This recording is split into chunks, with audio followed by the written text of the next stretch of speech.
ಹೀಗೆ ಬಹಳಷ್ಟು ಸಭೆಗಳು ನಡೆದಿದ್ದಾವೆ. ಈ ಸಭೆಗಳಲ್ಲಿ ಬಹಳಷ್ಟು ವಿಚಾರಗಳ ಬಗ್ಗೆ ಚರ್ಚೆ ನಡೆಸಲಾಗಿದೆ ಅನ್ನುವಂಥದ್ದು ಮಾಹಿತಿ. ಆದರೆ ವಿಶೇಷವಾಗಿ ಸಿದ್ದರಾಮಯ್ಯನವರ ಮನವೊಲಿಕೆಯ ಕಾರ್ಯಕ್ರಮವಾಗಿಯೂ ಕೂಡ ಈ ಸಭೆಗಳು ನಡೆದಿದ್ದಾವೆ ಅಂತೇಳಿ ಸಿದ್ದರಾಮಯ್ಯನವರ ಜೊತೆಗೆ ಯಾವ ಸ್ವರೂಪದಲ್ಲಿ ಕರ್ನಾಟಕದ ರಾಜಕೀಯದ ಬಗ್ಗೆ ಮುಂದಿನ ತೀರ್ಮಾನಗಳನ್ನು ಕೈಗೊಳ್ಳಬೇಕಾಗತ್ತೆ, ವಾಟ್ ನೆಕ್ಸ್ಟ್ ಅನ್ನುವಂಥದ್ರ ಬಗ್ಗೆ. ಯಾಕಂದರೆ ಸಿದ್ದರಾಮಯ್ಯನವರು ಪದೇ ಪದೇ ಒಂದು ಮಾತನ್ನು ಹೇಳ್ಕೊಂಡ್ಬಂದೆ, ರಾಜಕೀಯವಾಗಿ ಇದು ಸರಿಯೋ ತಪ್ಪು ಅನ್ನುವಂಥದ್ರ ವಿಶ್ಲೇಷಣೆಯ ಕಾಲವೂ ಕೂಡ ಇದು. ಸಿದ್ದರಾಮಯ್ಯನವರು ಪ್ರತಿ ಬಾರಿ ಹೇಳ್ಕೊಂಡು ಬಂದಿರೋದೇನು, ನನ್ನದು ಇದು ಕಡೆಯ ಎಲೆಕ್ಷನ್, ಮುಂದೆ ನಾನು ಚುನಾವಣೆಗೆ ನಿಲ್ಲೋದಿಲ್ಲ ಅಂತೇಳಿ. ಈಗ ಮುಂದೆ ಚುನಾವಣೆಗೆ ನಿಲ್ಲದೇ ಇರುವಂತಹ ನಾಯಕನನ್ನೇ ಮುಂದಿಟ್ಟುಕೊಂಡು ನಾವು ಚುನಾವಣೆವರೆಗೂ ಆಡಳಿತ ನಡೆಸೋದಕ್ಕೆ ಸಾಧ್ಯ ಆಗತ್ತಾ?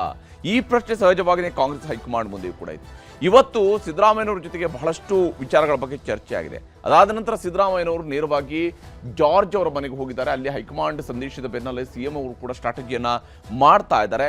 ವಿಶೇಷವಾಗಿ ಇಲ್ಲಿ ಸಿದ್ದರಾಮಯ್ಯನವ್ರ ಜೊತೆಗೆ ಅವರ ಆಪ್ತ ಸಚಿವರುಗಳ ಜೊತೆಗೆ ಸಿದ್ದರಾಮಯ್ಯನವರು ಸಮಾಲೋಚನೆಯನ್ನು KJ ಜಾರ್ಜ್ ಅವರ ಜೊತೆಗೆ ವಿಶೇಷವಾಗಿ ಅವ್ರ ಜೊತೆಗೆ ಚರ್ಚೆಯನ್ನು ಸಮಾಲೋಚನೆಯನ್ನು ನಡೆಸಿದ್ದಾರೆ. ಹಾಗೆ ಇತರೆ ನಾಯಕರೊಂದಿಗೆ ಊಟದೊಂದಿಗೆ ಆಪ್ತರೊಂದಿಗೆ ಸಮಾಲೋಚನೆಯನ್ನು ಮಾಡಲಾಗಿದೆ. ಮಧ್ಯಾಹ್ನದ ಊಟವನ್ನು ಬಿಟ್ಟು ಇವತ್ತು ಪಕ್ಷದ ಕಚೇರಿಯಲ್ಲಿ ಸುದೀರ್ಘವಾದಂಥ ಸಭೆಗಳನ್ನು ನಡೆಸಲಾಗಿತ್ತು.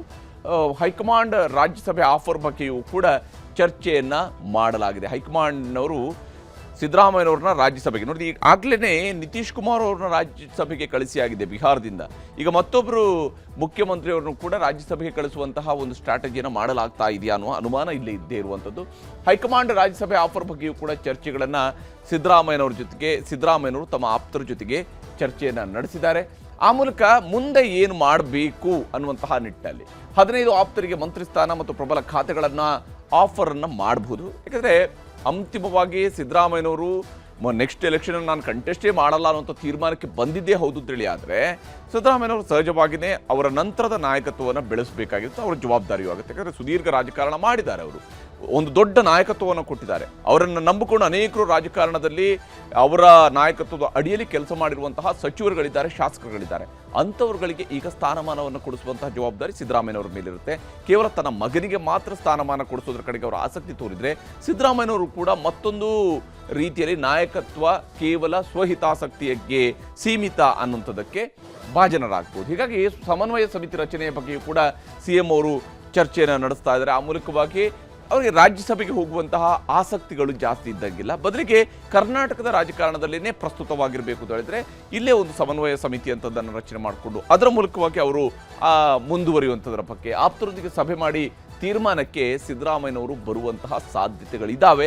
ಬಹುತೇಕ ಇನ್ನು 2ರಿಂದ 3 ದಿವಸಗಳ ಒಳಗೆ ರಾಜ್ಯ ರಾಜಕಾರಣದ ಅತ್ಯಂತ ಮಹತ್ವದ ನಿರ್ಧಾರ ಸಿದ್ದರಾಮಯ್ಯನವರ ಕಡೆಯಿಂದ ವ್ಯಕ್ತವಾಗುವಂಥದ್ದು ಇದೆ. ಸಿದ್ದರಾಮಯ್ಯನವರು ಅಂಥದ್ದೊಂದು ತೀರ್ಮಾನವನ್ನು ಪ್ರಕಟಿಸುವ ನಿರೀಕ್ಷೆ ಇದೆ.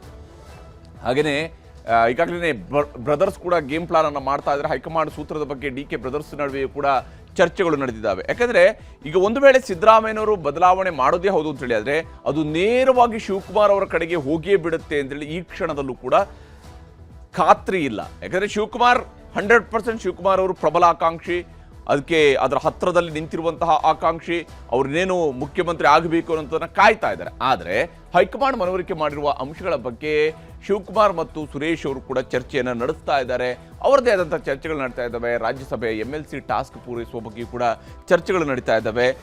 ಶಿವಕುಮಾರ್ ಅವರು ಪ್ರಬಲ ಆಕಾಂಕ್ಷಿ ಮತ್ತು ಅವರದೇ ಆದಂಥ ಕಾರಣಗಳಿಗಾಗಿ, ಯಾಕಂದರೆ ಅವರು ಕೊಟ್ಟಿರುವಂತಹ ನಾಯಕತ್ವ, KPCCಗೆ ಅವರು ಕೊಟ್ಟಿರುವಂತಹ ನಾಯಕತ್ವ, ಈ ಕಾರಣಗಳಿಗಾಗಿ ಅವರು ಸಹಜವಾಗಿಯೇ ಮುಖ್ಯಮಂತ್ರಿ ಹುದ್ದೆಯಲ್ಲಿ ಇರಬೇಕಾದಂತಹ ವ್ಯಕ್ತಿ ಅಂತ ಹೇಳಿ ಅವರು ಬಯಸಿದ್ರು ತಪ್ಪಲ್ಲ, ಕಾಂಗ್ರೆಸ್ನ ಇತರೆ ನಾಯಕರುಗಳು ಬಯಸಿದ್ರು ತಪ್ಪಲ್ಲ. ಆದರೆ ಈ ವಿಚಾರದಲ್ಲಿ ಅವರು ಏನು ಮಾಡ್ತಾ ಇರ್ತಾರೆ, ಜೂನ್ 18ರವರೆಗೂ ಯಾರು ಮಾತಾಡದಂತೆ ಈಗ ತಾಕೀತನ್ನು ಮಾಡಲಾಗಿದೆ.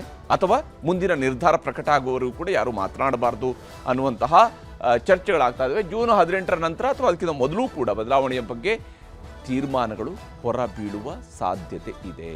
ದೆಹಲಿಗೆ ಬಂದು ಪ್ರಬಲ ಒತ್ತಡ ಹೇರುವ ವಿಚಾರಗಳ ಬಗ್ಗೆ ಕೂಡ ಈಗಾಗಲೇ ಚರ್ಚೆಗಳು ನಡೆದಿದ್ದಾವೆ. ಮುಖ್ಯಮಂತ್ರಿ ರಾಜೀನಾಮೆ ಆಗೋ ತನಕ ಮುಂದಿನ ಮುಖ್ಯಮಂತ್ರಿ ಯಾರು ಅನ್ನೋದ್ರ ಬಗ್ಗೆ ಗುಟ್ಟು ಬಿಟ್ಟು ಕೊಡೋದಕ್ಕೆ ಸಾಧ್ಯ ಇಲ್ಲ. ಅಲ್ಲಿವರೆಗೆ ಇರುವವರೆಲ್ಲರೂ ಕೂಡ ಪ್ರಬಲ ಆಕಾಂಕ್ಷಿಗಳು ಮೊದಲ ರೇಸ್ನಲ್ಲಿರ್ತಾರೆ ಹೊರತು ಬೇರೇನೇನೂ ಆಗೋದಿಲ್ಲ. ಮುಖ್ಯಮಂತ್ರಿ ರಾಜೀನಾಮೆ ಕೊಡೋದೇ ಹೌದು ಅಂತೇಳಿ ಆದರೆ ಅಲ್ಲಿಂದ ನಂತರ ಶುರುವಾಗ ರಾಜಕಾರಣ ಇದೆಯಲ್ಲ, ಅದು ಯಾವ ದಿಕ್ಕಿಗೂ ಕೂಡ ಸಾಗಬಹುದು. ಯಾಕಂದರೆ ಅದೇ ರಾಜಕಾರಣ. ಹಾಗಾಗಿನೇ ಯಾವ ಸ್ವರೂಪದಲ್ಲಿ ಪಂಜಾಬ್ನಲ್ಲಿ ನವಜೋತ್ ಸಿಂಗ್ ಸಿಧು ಅವರು ಮುಖ್ಯಮಂತ್ರಿ ಆಗಬೇಕು ಅಂತ ಹೇಳಿದ್ರೆ ತುದಿಗಾಲಿನಲ್ಲಿದ್ದರು, ಕೊನೆಗೆ ಸರ್ಪ್ರೈಸ್ ಆಗಿ ಬಂದಿರುವಂಥದ್ದು ಚೆನ್ನಿ ಅವರು. ಈ ರೀತಿಯಾಗಿ ಯಾವುದೂ ಕೂಡ ನಡೀಬಹುದು ರಾಜಕಾರಣದಲ್ಲಿ. ಈಗ ಸಿದ್ದರಾಮಯ್ಯನವರ ತೀರ್ಮಾನ ಏನಾಗುತ್ತೆ ಅದರ ಆಧಾರದ ಮೇಲೆ ಮುಂದಿನ ರಾಜಕಾರಣದ ನಡೆಗಳು ನಿಂತಿದ್ದಾವೆ. ಮುಂದಿನ ರಾಜಕಾರಣ ಯಾವ ಕಡೆಗೆ ಸಾಗುತ್ತೆ ಅನ್ನುವಂಥದ್ದು ನಿಂತಿರುವಂಥದ್ದು.